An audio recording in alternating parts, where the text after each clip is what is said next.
बातमी आहे 12वी परीक्षेसंदर्भातली 12वीचा गणिताचा पेपर फुटलेला आहे अशी जोरदार चर्चा रंगलेली होती। पेपर सुरू होण्याआधीच 12वी गणिताचा पेपर सोशल मीडियावर व्हायरल झाल्याचं काही पालकांनी म्हटलंय। या प्रकाराने एकच खळबळ उडाली होती आणि त्यामुळे गणिताच्या पेपरमधल्या सेक्शन ए चे प्रश्न व्हॉट्सअॅपवर व्हायरल झाल्याची चर्चा सुरू झाली। मात्र बोर्डाने पेपर फुटल्याच्या चर्चांना नकार दिलेला दावा फेटाळलाय। गणिताचा पेपर सोशल मीडियावर झाल्याची फक्त अफवाच असल्याचा दावा बोर्डाने केलेला आहे। 12वी गणिताचा पेपर सोशल मीडियावर लीक झाल्याची तक्रार काही पालकांनी केली होती। मात्र बोर्डाने पुराव्यांअभावी हे मान्य केलेले नाहीये। इयत्ता 12वी गणिताचा पेपर फुटल्याची चर्चा जोरात सुरू असताना दुसऱ्या बाजूला मात्र बोर्डाने हे मान्य केलेलं नाहीये। याच संदर्भात आपण पाहूयात काही अधिकची माहिती। शनिवारी सकाळी 11 ते 1:30 दरम्यान गणिताचा पेपर झाला। पेपर सुरू होण्याआधी गणिताचा पेपर व्हॉट्सअॅपवर फिरत असल्याची चर्चा। ग्रामीण भागातल्या एखाद्या केंद्रावरून पेपर व्हायरल झाल्याची चर्चा। पेपराचा काही भाग दाखवून सेक्शन ए मधील पर्यायवाचक प्रश्न तिथे होते। बोर्डाकडून पेपर फुटल्याच्या बातमीला नकार, अफवा असल्याचा दावा।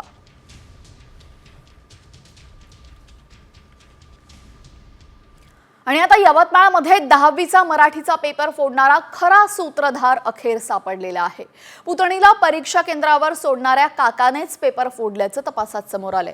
अमोल राठोड असे या आरोपीचं नाव असून परीक्षा सुरू झाल्यानंतर पाणी पिण्याच्या बहाण्याने हा काका सर्वांची नजर चुकवून केंद्र संचालकांच्या कक्षात घुसला। तिथे त्याला 4 प्रश्नपत्रिका आढळून आल्या। त्याचे फोटो काढून गोपाळ जाधव या मित्राच्या मोबाईलवर पाठवला। त्यानेच मग ती प्रश्नपत्रिका व्हायरल केली आणि केंद्र संचालकांचा पेपर व्हायरल करण्याच्या प्रकरणामध्ये काडी मात्र संबंध नसल्याचा दावा आता करण्यात येतोय। यवतमाळमध्ये पेपर फोडीचा मुख्य सूत्रधार आता सापडलाय। यानंतर राज्यातील 36 जिल्ह्यांमधल्या महत्त्वाच्या बातम्या पाहूयात वेगवान स्वरूपात। चंद्रपूरच्या वाशिममधील सुशीलाबाई देशमुख अनुदानित आदिवासी आश्रम शाळेमध्ये अन्न आणि पाण्याची सोय नसल्याची बाब समोर आलेली आहे। शिवाय मुख्याध्यापक मुलांकडून पाय दाबून घेत असल्याचंही समोर आलंय। मंत्री अशोक उईकेंनी याची दखल घेत मुख्याध्यापकाची वेतनवाढ थांबवण्याचे आदेश दिले असून पिण्याच्या पाण्याची व्यवस्था केलेली आहे। पंढरपूरच्या करकंबत इथं अन्न भेसळ प्रतिबंधक विभागाने मोठी कारवाई केलेली आहे। बनावट दुधाचा कारखाना उद्ध्वस्त करण्यात आलेला आहे। या कारखान्यामध्ये पाम तेल आणि विविध प्रकारच्या केमिकल्सच्या माध्यमातून कृत्रिम दूध बनवलं जात होतं। तसेच बनावट दुधाच्या कारखान्याचा म्होरक्या एक जनावरांचा डॉक्टर असून पोलिसांनी त्याला अटक केलेली आहे।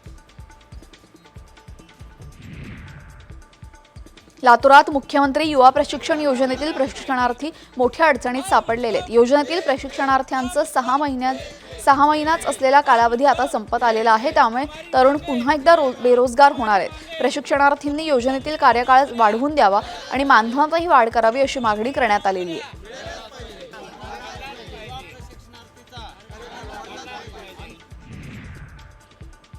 धाराशिवमधल्या येडशी येथील रामलिंग पर्यटन स्थळाचा विकास करण्यासाठी विस्तृत आराखडा तयार करण्याचं काम सुरू झालेलं आहे। त्यामुळे आता रामलिंग मराठवाड्याचं माथेरान होणार आहे। रोजगार निर्मिती आणि अर्थकारणाला चालना मिळावी यासाठी याचा आराखडा तयार करण्यात येईल।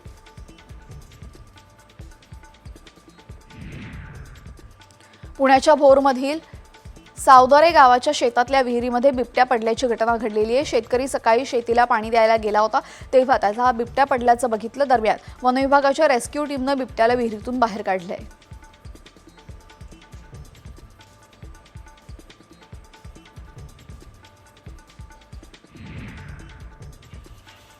दुग्ध व्यवसायाला चालना मिळण्यासाठी जाहीर केलेलं अनुदान अद्याप शेतकऱ्यांना मिळालेले नाही। एकट्या अहिल्यानगर जिल्ह्यामध्ये 2,46,000 शेतकऱ्यांचे 224 कोटींचं अनुदान थकीत आहे। राज्यामध्ये सर्वाधिक दूध उत्पादक जिल्हा म्हणून अहिल्यानगर जिल्ह्याकडे पाहिलं जातं। मात्र इथला दूध उत्पादक शेतकरी चिंतेत आहे।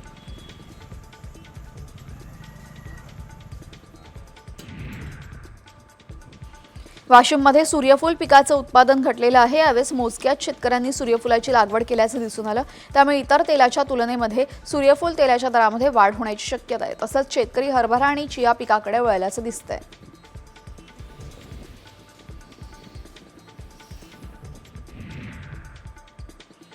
अकोल्यातील एदापूर गावामध्ये 3 शेतकऱ्यांनी चक्क सफरचंदाची शेती केलेली आहे। त्यांनी 1 एकरमध्ये 700 सफरचंदांची लागवड केलेली आहे। जम्मू काश्मीर सारख्या थंड हवामानात घेतलं जाणारा पीक आता उष्ण शहरामध्ये घेतलं जाते।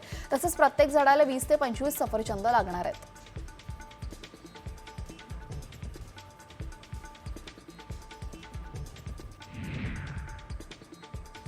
चाळीसगावात शेतकऱ्यांनी कलिंगडाचं पीक घेतलं, मात्र सध्या वातावरणात थंड आणि उन्हाच्या झळा असल्यामुळे कलिंगडाला मोठा फटका बसण्याची चिन्ह आहेत। शेतकऱ्यांनी मोठ्या कष्टाने लावलेल्या कलिंगडाचं नुकसान टाळण्यासाठी शेतकऱ्यांना कृषी विभागाचं मार्गदर्शन हवंय।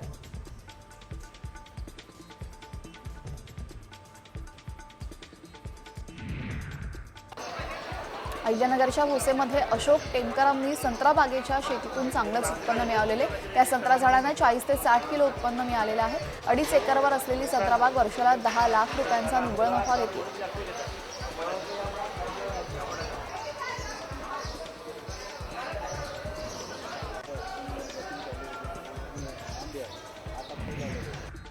अंदाजानुसार पालघरच्या जव्हारमध्ये वसंत ऋतूची चाहूल लागल्याने आंबा मोहरलेला आहे। त्यामुळे यावर्षी काही प्रमाणात का होईना आमरस गोड होणार असे चित्र दिसतंय। दरम्यान आमराईतील आम्रवृक्षाला मोहर लागल्याने शेतकऱ्यांना दिलासा मिळालेला आहे।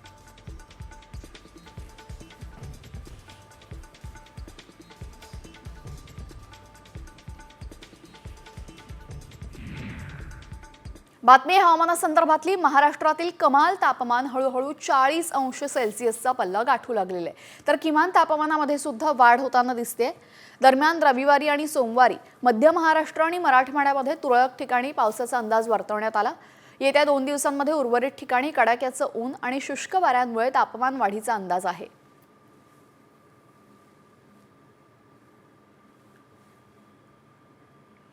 आता घेऊयात बातम्यांचा वेगवान आढावा। नवी मुंबई इथल्या शिळफाटा रोडवर ट्रक आणि टेम्पोचा अपघात झाला। यावेळी ट्रकने टेम्पोला जोरदार धडक दिली। यामध्ये टेम्पो ड्रायव्हर जखमी झाल्याचं समजतंय, तर ट्रक चालक फरार आहे। त्याचा शोध पोलिसांकडून घेतला जातोय।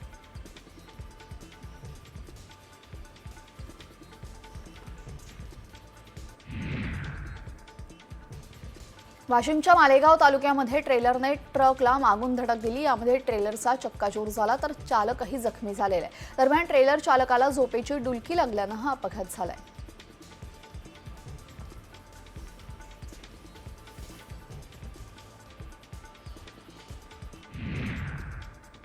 अकोल्याच्या बार्शी टाकीमध्ये बनावट जन्म प्रमाणपत्र सादर करणाऱ्या 12 जणांवर गुन्हे दाखल करण्यात आलेले आहेत। भाजपा नेते किरीट सोमय्या यांच्या आरोपांनंतर आता जिल्ह्यामध्ये महसूल विभागाने कागदपत्र पडताळणीची मोहीम हाती घेतली। जिल्ह्यातील इतरही पोलीस स्टेशनमध्ये या संदर्भात गुन्हे दाखल होण्याची शक्यता आहे।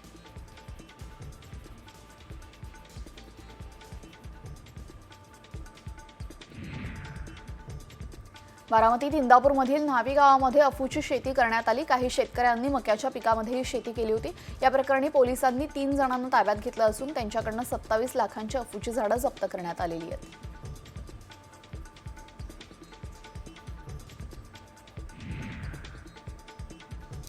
धुळ्यामध्ये देवपूर परिसरामध्ये एका अवैध कुंटणखान्यावर कारवाई करण्यात आलेली आहे। स्थानिक गुन्हे शाखेच्या पथकाने ही कारवाई केली असून या प्रकरणी पोलिसांनी 2 पुरुषांसह 3 महिलांना अटक केलेली आहे।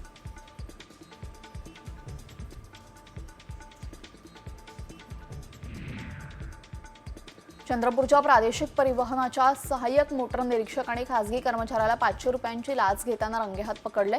तेलंगणा सीमेवरील लक्कडकोट आरटीओ चेकपोस्टवर ट्रक चालकाकडून एंट्रीच्या नावाखाली 500 रुपये घेताना एसीबीनं त्याला रंगेहात पकडलं। कार्यालयातून 56,000 रुपये रोख रक्कम जप्त करण्यात आलेली आहे।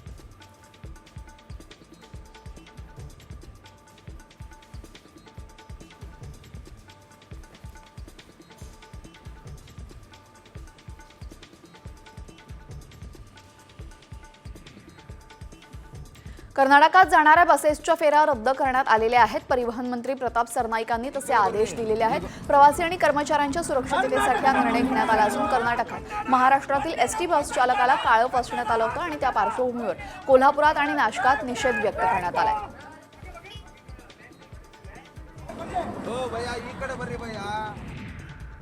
मोठ्या विरोधानंतरही नागपूर गोवा शक्तीपीठ महामार्गाच्या कामाला वेग आलेला आहे। विधानसभा निवडणुकीपूर्वी थांबवलेल्या प्रकल्पाला पुन्हा एकदा गती मिळत असून येत्या 15 दिवसांमध्ये जमिनीच्या अधिग्रहणासाठी संयुक्त मोजणी सुरू होणार आहे।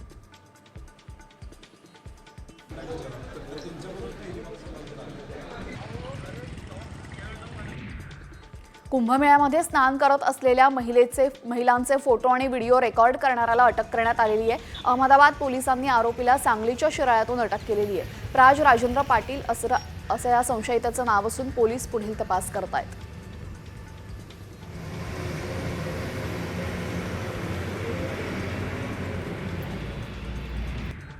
अभिनेत्री तमन्ना भाटिया महाकुंभमेळ्यात पोहोचली। यावेळेस तमन्नाने महाकुंभमेळ्यात डुबकी मारली। अनेक सेलिब्रिटींनी आतापर्यंत महाकुंभमेळ्यात हजेरी लावली। महाशिवरात्रीला महाकुंभाचा शेवटचा दिवस आहे, त्याआधी महाकुंभात डुबकी मारण्यासाठी अनेक जण हजेरी लावतात।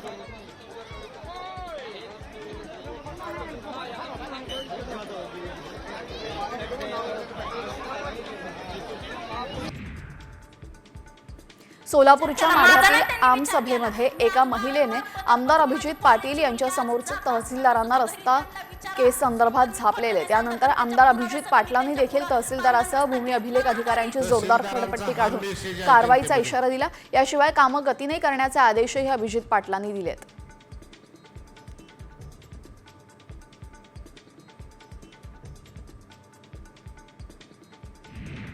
नांदेडच्या अर्धापूरमध्ये सुशिक्षित बेरोजगारांसाठी आमदार श्रीजा चव्हाणांनी भव्य रोजगार मेळाव्याचं आयोजन केलं। मेळाव्याचं उद्घाटन राज्यमंत्री मेघना बोर्डीकर यांच्या हस्ते करण्यात आलं। या मेळाव्यामध्ये 4000 युवकांनी नोंदणी केली असून 150हून अधिक कंपन्यांचे प्रतिनिधी मेळाव्यात सहभागी झाले।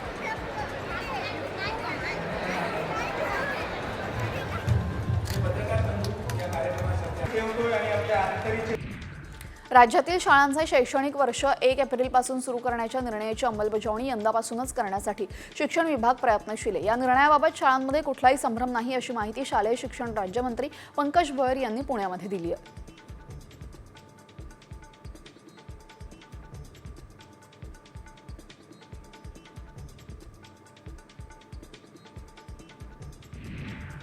सरपंच संतोष देशमुख हत्या प्रकरणाचे पडसाद साहित्य संमेलनात सुद्धा उमटलेले आहेत।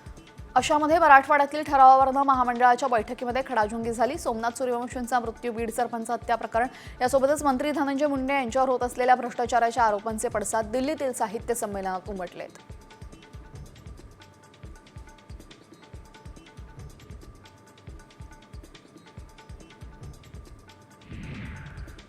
आसामचे मुख्यमंत्री हिमंत बिस्वा यांनी गुवाहाटीत सरुजाई स्टेडियममध्ये तयारीची पाहणी केली। यावेळेस त्यांनी नृत्यामध्येही सहभाग घेतला। पंतप्रधान नरेंद्र मोदी 24 फेब्रुवारीला झुमोयर बंदी निधी या कार्यक्रमाला उपस्थित राहणार आहेत। यावेळेस चहाच्या बागेतील 8600 कलाकार झुमोयर सादर करणार आहेत।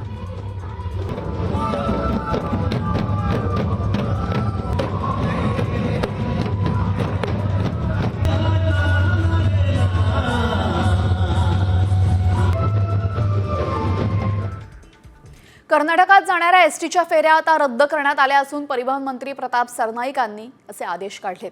त्यानुसार आता स्वारगेटहून कर्नाटकला जाणाऱ्या बस बंद आहेत। स्वारगेट डेपोतून कर्नाटक राज्यामध्ये 6 बस दिवसभरात ये जा करत असतात।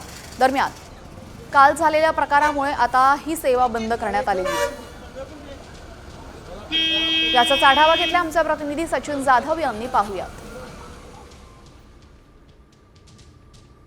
पुण्याहून कर्नाटकला जाणाऱ्या एसटी बस आज सकाळपासून बंद करण्यात आलेल्या आहेत। मी सध्या उभा आहे पुण्यातील स्वारगेट बस स्थानकामध्ये, ज्या ठिकाणी आपण पाहतोय की या ठिकाणून कर्नाटकमध्ये जाणाऱ्या बस ज्या आहेत त्या सकाळपासून बंद करण्यात आलेल्या आहेत। पुण्याच्या स्वारगेट डेपोतून कर्नाटकमध्ये जवळपास 6 बस दिवसभरात ये जा करत असतात। यामध्ये 2 बिदर, 2 गुलबर्गा, 1 विजापूर, 1 गाणगापूर अशा बस जात असतात। मात्र कर्नाटकमध्ये महाराष्ट्रातील एका एसटी बस चालकाला कन्नड येत नाही म्हणून त्या ठिकाणी मारहाण झाली, एसटीची तोडफोड करण्यात आली। या घटनेचा निषेध म्हणून खरं तर काल पुण्यातील याच एसटी बस डेपोमध्ये शिवसेना उभाटा गटाकडून तीव्र आंदोलन करण्यात आलं होतं। त्या घटनेचा निषेध करण्यात आला होता। मात्र त्यानंतर काल परिवहन मंत्र्यांनी महाराष्ट्रातून जाणाऱ्या बस ज्या आहेत त्या काही काळापुरत्या बंद करण्यात आलेल्या आहेत। कॅमेरामन आदर्श सचिन जाधव, साम टीव्ही न्यूज, पुणे। कोल्हापूरचे खासदार धनंजय महाडिक यांनी एका आमदारालाच बांधलेल्या लावणीला, आणि तेही एका कृषी प्रदर्शनामध्ये। नेमका कोण आहे आमदार, पाहूयात स्पेशल रिपोर्टमध्ये।